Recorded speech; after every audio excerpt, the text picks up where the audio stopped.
pilots, welcome back to Motion RC. I'm James, and today we're going to be doing an overview setup installation for the new Freewing E52 6-axis gyro that can be mounted on any plane you wish. This gyro debuted with the B2, but we sell it individually, and it works like a lot of the gyros you've seen.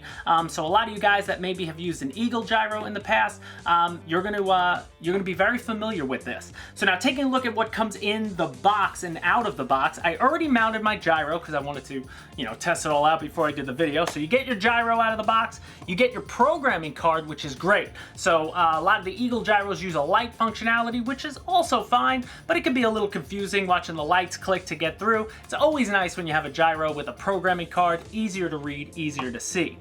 You get a set of 3M tape, which I use to apply this, but what I like about this gyro is it has 4 spots molded into the gyro itself, and it comes with 4 screws. So if you want to lock this baby down, not thinking about moving it anywhere, make sure it's nice and secure, you could screw it in. So a lot of you balsa guys, you're going to love that because you could get it screwed in a nice position. So that comes with that. You get your data cable, again, the data cable, that's going to connect from the gyro itself to the programming card. And then this gyro gives you 2 leads out of the box. One is going to be a 1-to-1, so that's going to be like your mode lead. And then the other one is a 3-way lead split, because that's how you're going to connect your surfaces to the gyro itself. So you get that, and then you also get the external capacitor. Don't forget to use these whenever using a gyro that comes with it. Remember, what a gyro is doing is automatically moving your servos at a higher rate than you could ever do manually yourself to keep the plane level. It's always fighting the wind and everything. So sometimes that can overload the system a bit, so you could experience maybe a brownout if things get a little too hairy. The external capacitor, by plugging this in to any available open port on either the gyro or the receiver that you're using with your plane, that's going to keep the flow nice and steady. So always use the external capacitor when you're in. So that's everything here, and then of course you do get a manual. We're basically going through the manual by the book here for this video. Obviously I'll give you some tips because I have a lot of experience with the gyros, but the manual's very clean, does a really good job of explaining all the functionality that we'll get into today. And then my muse for the day is going to be the Freewing Vulcan. This thing doesn't need a gyro, but it's a simple aircraft as far as it has one aileron set up, so they're wide together. You got one elevator set up, and you got a rudder setup. Those are the 3 surfaces that the gyro is going to be controlling. So let's get into some of the features, the modes, and just what this gyro can do before we get it installed and set up. So some of the things I love about the E52 gyro are twofold. One of the things are your installation methods, first and foremost. You can install this gyro flat inverted, vertical, or vertical inverted, and the manual itself shows you those orientations. Just remember that arrow on the top of the gyro always needs to be facing to the front of the plane. So again, you can mount it upside down. Sometimes you don't have room in an aircraft, but you want to get the gyro in there. So having the option to mount it in 4 different positions is great. And remember, you're going to tell the gyro itself through the programming card what position the gyro is in when you get there. But that's awesome. This gyro also has the ability to use PPM S-Bus, so if you don't want to make all the connections and you have a receiver that's capable of PPM or S-Bus, like Futaba with S-Bus, you can do that here, but for the purpose of this setup, we're going to do your basic setup, but it's great to have. Also, this gyro is capable for guys who like to separate their ailerons into 2 different channels, or their elevators into 2 different channels. You could do that with the gyro too, so you don't have to have them Y-leaded together into one function. If you're someone who's going to use that, you're going to know what that is. For anybody who's not using that, don't worry about it. Your standard aircraft doesn't need that. Now, another thing that's great about this gyro, it's capable of doing many aircrafts like a V-tail or a delta wing, as well as your conventional fixed wings. Remember, whenever you're using this gyro, when you tell the gyro in the programming card, let's say that your plane has elevons and it's a flying wing, if you tell the gyro that, then in your transmitter, whatever transmitter it is, set up your plane as a normal aircraft.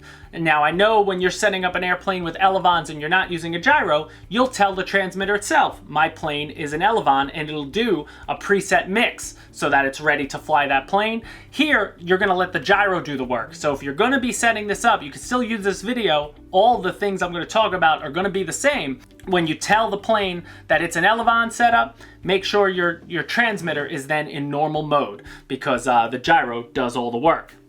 And now as for the flight modes on this, you have 6 basic modes, so let's run them down. First off, you have your basic gain mode. That's your normal gyro mode. That's the mode that a majority of guys are going to use. Again, a gyro in normal mode does not fly the aircraft to yourself. It won't auto level your plane or anything. What it's really useful for is flying in windier conditions. It's going to get your plane flying straight and true, and the less wind there is, the more straight and true your plane is going to fly when this is on. Again, it's suitable for all fixed-wing aircraft, and it is the most commonly used mode, so we'll definitely be showing you how to set that up today. So the next mode, you have the attitude lock mode, which would have the LED flashing red very slowly, and in this mode the gyro is going to make continuous corrections to the rotation of each axis. So moving the stick will make the aircraft rotate at a certain speed around the corresponding axis of rotation, and once you release the sticks, the aircraft will be locked in that current position. So this is great for guys, maybe you're trying to learn a knife edge. If you want to learn a knife edge, you can turn your plane into knife edge, and then when you release the sticks, it's going to maintain the knife edge automatically. So it's almost like a cheat code, if you will, but just be careful when you fly in this mode. Experiment with it altitudes high. Most people that are going to use this mode are probably 3D acrobatic pilots, so I wouldn't worry about it if you're just setting this up for standard. Next mode is going to be trainer mode. So this is your most basic mode. The beauty of trainer mode is when you release the sticks, it's going to automatically level the plane and get the plane flying straight and true, but also it's going to limit all your bank angles. So you're not going to be able to roll, loop, or flip your plane. It's going to keep the plane very tame. It's great for a beginner. So that's a mode if you are a beginner and that's why you bought this gyro, then good for you. We're going to show you how to make sure the trainer mode is going to be one of your positions on the switch, one of the modes you use. Now, if you want to take a step up from trainer mode, you could put it in auto level mode. So auto level mode does the auto leveling that a trainer mode would do when you release the sticks, but it doesn't limit your bank angles at all. So as it even says in the manual, it's sort of like taking the training wheels off of trainer mode. When you graduate from trainer mode, you could put it in auto level gain mode. Then we have auto hover mode. Again, great for 3D pilots, and it does exactly what it would say. If you see a lot of 3D pilots, they're hovering their plane nose up. Auto hover mode is going to allow that plane, when you switch into that position, it'll hold the plane in hover mode automatically. So that's really great for 3D guys trying to learn that stuff. That'll help you, get there, and eventually, hopefully, you do it on your own. So the last mode is just gyro off, and that's exactly what it says. You want to make sure that that mode is available to you. I always do. I always like the ability to turn my gyro off mid-flight if I need to and take full control of the plane. So it's there, and the blue light will always be on when you see it. Now let's get into the setup. All right, so now let's get this thing all plugged in. So I'm gonna do this the standard way. I'm using a Futaba receiver here, but again, any receiver transmitter combination you use is gonna work. I already have the plane bound up. I already had this plane bound up. Most of you guys will when you're setting this up. So it's just a matter of now sending the leads from each of the ailerons, elevator, and rudder from the plane through the gyro and back into the receiver. So that's where we're gonna use this tri-lead. So now looking at the gyro itself, you will see there's three prongs and then 5 prongs. We're gonna focus on the top 3, and you want the one in the middle. So if you're setting up a basic aircraft, you want the one that says aileron, elevator, rudder. And on the gyro itself, they show you the polarity. Your positive should always be towards the nose of the gyro, if you will, towards all the text. And the positive is always gonna be your lighter color on your wire. So we have the orange one here. We're gonna plug that lead in, again, with the 3 prongs into that.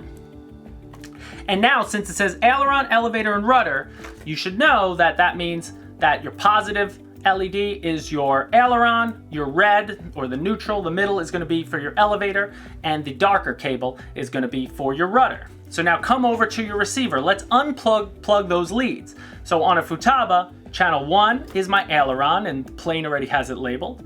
Number 2 is my elevator. And number 4 is going to be my rudder.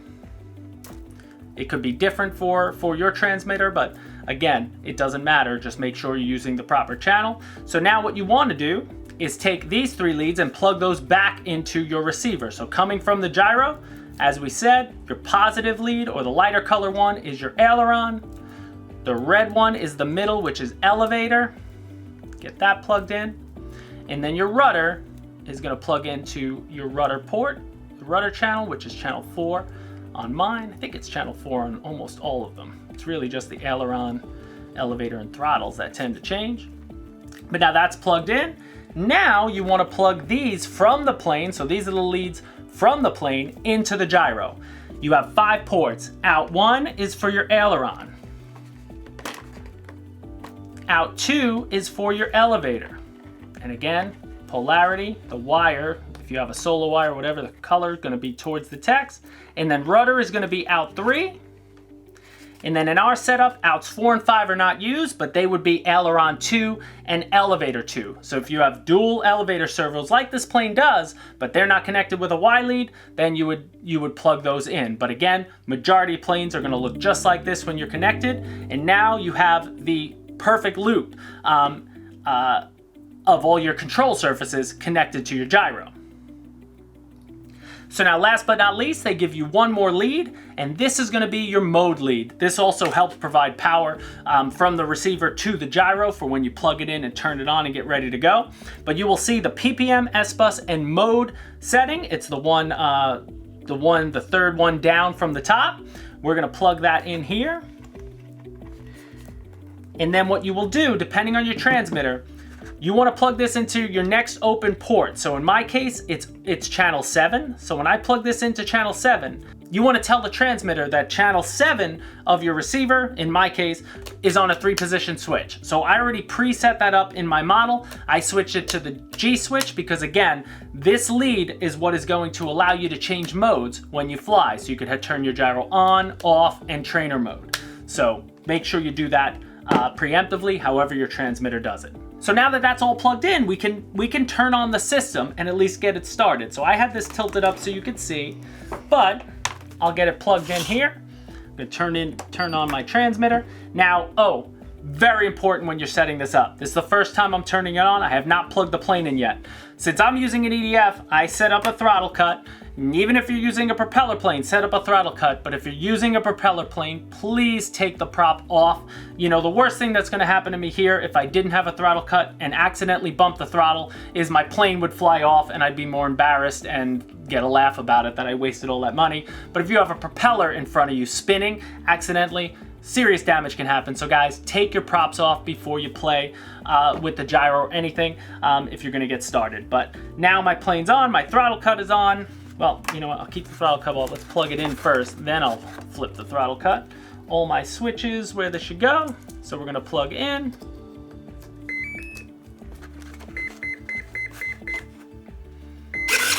And good, you see the gyro initializes, and you always want to plug it in flat on the ground. But again, we can calibrate within the programming card in a little bit. But I'll show you, right now we have a red light. Red light means gyro's on. So here, everything sounds like it's working. So the gyro's good to go. The next step is now, you want to plug in your data cable. So I'll plug one end into the data port on the gyro. And then we're going to plug the other end into the programming card, so you can see it here. That powers up the programming card, and now we're ready to set this aircraft up. Alright guys, so our data cable is plugged in, we turned it on, and you can see we are in the first menu on the programming card. So the way the programming card works here, that we have up and down, the ability to scroll up and down. Enter is going to be moving into the next menu, whatever you select, and escape is going to be back. So it's only 4 buttons there, so it's very easy to work with. And then within this shot here, you're going to see my 3-position switch. You can see the lights change right now. These are the lights on the gyro are pertaining to whatever mode that's already pre-programmed, because again, this gyro is straight out the box, so let's get it set up. So just going through your initial, you have your ability to change your wing type, mount orientation, flight mode, gain setup. If I come down, gyro setup, there's a lot that you're not going to worry about. We're not going to worry about radio setup, servo setup, level offset, hover offset, advanced settings, definitely not, and then system menu. I'll show you those later on, but we're just going to work it down from one down. You really need the first 5 menus is what's going to help you set up most aircraft, if you will. So going into wing type, this corresponds to what I said earlier. Again, you could set it up for ailerons if you have a V-tail plane. This is where you're going to tell the gyro what type of plane you have. Ours is a 1 aileron, 1 elevator setup because there's only 1 lead plugged into the receiver for those. But if you had 2 ailerons, 1 elevator, you want to tell it here. And you could scroll through all the options to see what they have. Again, you're flying wing. If you're flying a wing or a Delta aircraft that uses elevons, that's where you'd want to select that. And then you go down to your V-tail. So 1 aileron V-tail or a 2 aileron V-tail plane. Again, if you're using any of these 3, and you tell the gyro that you want into this menu, remember your transmitter should be on normal. But as far as we're concerned, the Vulcan here is 1 aileron, 1 elevator. It was already selected, but I'll hit it again. I'll hit escape, brings us back out to this menu. So now we go down to the mount orientation. Again, you see mine is already mounted. It's mounted flat, but just like the manual shows you, you can mount it 4 different ways. So if you're flat inverted, you want to tell it here right now what it is. If it's upright, you want to tell it what it is, and if it's upright inverted, again, you would tell that here. So depending on how you mount it is what you want to select. When you have it selected, hit enter and back out. Now we're going to move into flight mode. So this is where we're going to find our 3-position switch, but this is where you're going to see your first sub-menu within a menu. So switch type, if you hit enter, you can see we have it set to a 3-position switch. If you had 2 3-position switches, you could switch this to 6 position, and you can in essence have all 6 modes of this gyro available to you on the transmitter. But again, a majority of guys don't need all 6 modes. There's really no reason for it. Most of you are going to use a 3-position switch, so it's already programmed like that, but just for safety, hit enter, hit escape, you're good to go. Now let's go to our flight mode preset. So this is going to tell us what modes we want to be in on our switch. So you can see when you come in, these are what is already pre-programmed. So they have basic gain, which is normal. They have attitude lock, and they have trainer. If you notice, those are the first 3 modes listed in the manual. So that's why they're pre-programmed that way. Now, you can do this any which way you want. I am just going to show you how to change them and do it the way I like to do it. In my first position, which is all the way back, as you see here on the screen, I want to have that as off. So I'm going to hit enter, and I'm going to go down 1, go to off, and now you're going to see the gyro light switches to solid blue because solid blue means off. So if I shake the plane, you don't hear the servos working anymore, so that's good. So now what do you like to have for your middle position? Here they have lock, and if you see lock, it's a flashing red LED slowly, which you see on the screen before you. But I don't use attitude lock. Here is where I like to use either my trainer mode or my auto level gain. Since I'm not a beginner, I don't like having limited bank angles, I would use auto level gain. I like the idea of auto level gain because, again, if I lose orientation, which happens, or if I feel something's going wrong and I want to just right the plane and get it flying level, I switch to level. So when I hit enter, you now see the blue and purple LEDs flashing slowly, and that means I'm in auto level gain. But again, if I wanted in trainer, I could hit it, enter, and now you see that means the blue and purple LEDs are just always on. That's trainer mode. I don't want that. Again, I'll go back to auto level gain, and that's where I want my middle switch. Now, let's go to our 3rd position, which they have trainer mode. So again, you see the lights corresponding to trainer mode.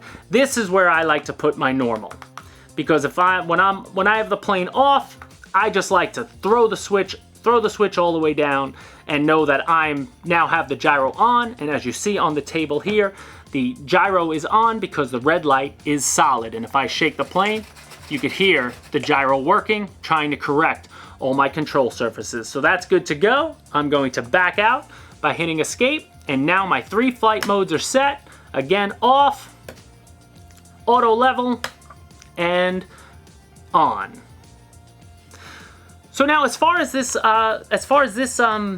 mode is concerned now, is this menu option, there's really nothing else here that I use. User defined, maximum angles, these are really advanced things, R and R mode, maximum rotation, these are a lot of options that you don't even need. You're really concerned with just making sure you have the modes. We could talk about that maybe in a different video, but for the majority, overwhelming majority of the guys who are looking at this video just want a gyro working on their plane with a few options, and this, that's all you really needed. So let's back out.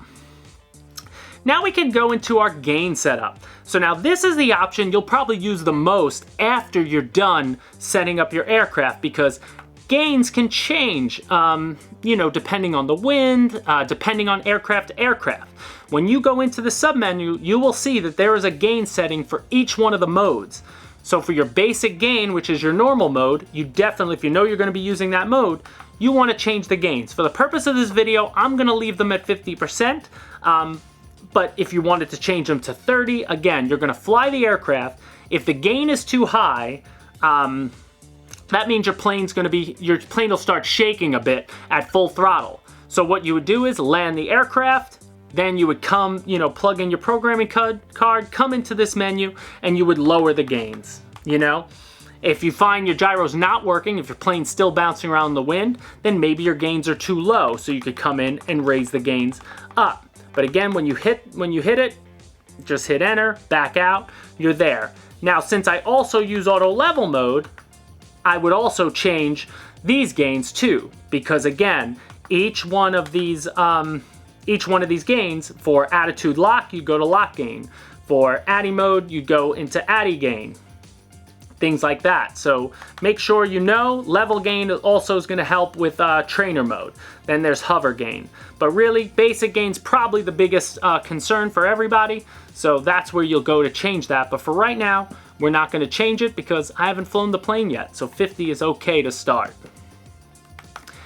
And now we're going to go into gyro setup. And now this is where you're going to be able to do two things in this submenu. You have your gyro on and off. If for some reason you didn't want the gyro to be working on the elevator or the rudder or the aileron, here you could come and turn them off. So like if I turn off, if I turn off rudder, I don't know if you'll hear it, and I turn off elevator, when I do the plane, that's just my ailerons working. And then if I come up here just to show you when I turn it off, now nothing's going on, and you see my light even switched. So if you can change either one of your control surfaces from here if you want to, but you know, I don't know if it's useful because I would just unplug the lead from the you know, gyro that I would need. I would keep, if I didn't want gyro on my rudder, I would just leave my rudder directly plugged into my receiver and bypass the gyro altogether. But again, it's nice to have the control. But the biggest one here is going to be your gyro reverse. Now this is where we're going to determine if our correction direction is working, because if you go fly a gyro and your control surface are correcting in the wrong direction, then you're going to be in for a really short flight and it's going to be expensive. So this is where probably the most important part of setting up a gyro is right now. So let's show you how to change the correction direction of the gyro. Okay, so now here's where you got to make sure your correction direction is working. So as you can see, I got my switch here in gyro basic gain mode on, and you see everything, you hear everything working. But how do you really know? Sometimes when you're doing this, it's hard to even tell. A lot of guys will throw their plane around and not be 100% certain. So I want to give you a little tip of what I do when I get into this situation. First and foremost, I love the auto level mode for this, because remember, on basic gain mode, when you turn, your control surfaces make a minor correction, but they, in essence, go back to flat when you're in gyro mode. Like you see, it only happens for a second because, again, basic gain mode is just trying to keep your plane straight and true during a windy, shaky flight. What I like to do is go to auto level mode, because at least auto level mode or trainer mode would work for this. When you tilt the plane and the sticks are, you know, my sticks are let go right now, it leaves your surfaces, you know, trying to correct back to center. So if you could see this top aileron, right now it's up. So I know that this plane, the wind's gonna come here, push my wing down, it wants to get me back to level. So I know right off the top of my head that my aileron's good, which is awesome. But another trick is, if you want to even see that more pronounced, let me show you. If we back out, we're gonna back out of our gyro setup, go back to the gain setup, and let's go to basic gain, and let me jack up all my gains, or at least on my aileron, so I'll show you here. So I'm gonna hit enter, and I'm gonna jack it up to 100%. So you can do this for all of them, because if anything, it's gonna give a super pronounced. So again, only for this part of here, but when I go in now, see how much more pronounced the control surface direction is? Now I'm 100% certain that my aileron is in the proper direction. So now, let's do that to all of them. I'm gonna go down to elevator, jack it up. Oh, sorry, I hit the wrong button. Let's go down, hit enter, and then here, bring the elevator all the way to 100. And then obviously you just remember when you're done to bring the gains back down to a better, better position. And then I'm gonna go down to rudder, hit enter, go up. You can see it goes up. And now we got 100% gain. I'm in auto level mode, and now I'm gonna be able to see all my surfaces. So I'm gonna back out, go back to, out of the gain, go back to gyro setup, get into the gyro reverse, because we know ailerons is normal. But I'll show you, if it wasn't normal, like let me reverse the aileron. Even though I know it's right, I'll reverse it. Now watch what happens. When I bring the plane up, look, now it's down. Now the wind's pushing here, pushing further up on my wing. It wants to flip my plane completely upside down. So again, that's why if you have your, correction direction wrong, if you get this part wrong and you try to maiden with your gyro on, you're gonna have a really fast flight. It's not gonna end well. So let me switch that back to normal. Now let's check our elevator. So elevator, same thing. When I bring the nose down, this should pop up as I bring the surface, and it's doing that because think about it, the wind's going over your elevator, it wants to push the tail back down and keep your plane level. If you point the plane in this direction and these are facing down, then you would go in your gyro and tell it to reverse. But it's good, so we'll leave it there. And now lastly, we'll check the rudder. When I yaw the plane, now this one doesn't hold. The rudder never holds, but basically turn the rudder towards yourself. You should see the control surface come at you. But if you're looking at it right now, when I come towards myself, it's going away. So right now, my rudder has a reverse correction direction. So I want to reverse it in here to get it back to neutral. Now remember, every plane's gonna be different. Sometimes all of yours will be reversed, sometimes none of them will be. But I reverse it. Now when I point the tail at me, very pronounced because I'm on 100% gain, that comes right at me when I bring the tail to myself. So now I know all my surfaces are going in the proper correction direction. I'm gonna back out, and then before I forget, let's go back into that gain setup, go to your basic gain, hit enter, and I'm just bringing them down to 50%.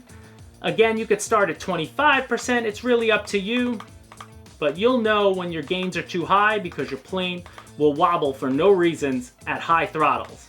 So I would never start at 100%. I would leave it at 50 and work my way probably down from there. So just bringing these all the way down.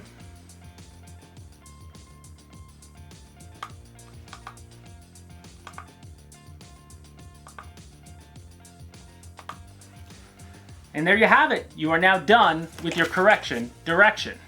Okay, now just rounding out the sub-menus. At this point, you're ready to go maiden your aircraft. Your gyro's looking good, all the directions are going, and then you just have to worry about the gain, which is something that can always change. But if you want to go down, just see some of the other options. Like you have radio setting. So this is where you'd go in if you had a PPM or Futaba S-Bus receiver. Then you could just connect through one lead, and you're basically good to go. Your transmitter, like Futaba, will do it all through the gyro itself, but we're not doing that for the purpose of this video. That'll be for another video. and again, like PPM. You could come down here and assign different channels to things, but like I'm using a Futaba, so aileron is 1, elevator 2, rudder is 4. You could always check it, but for the most part, you should be good to go.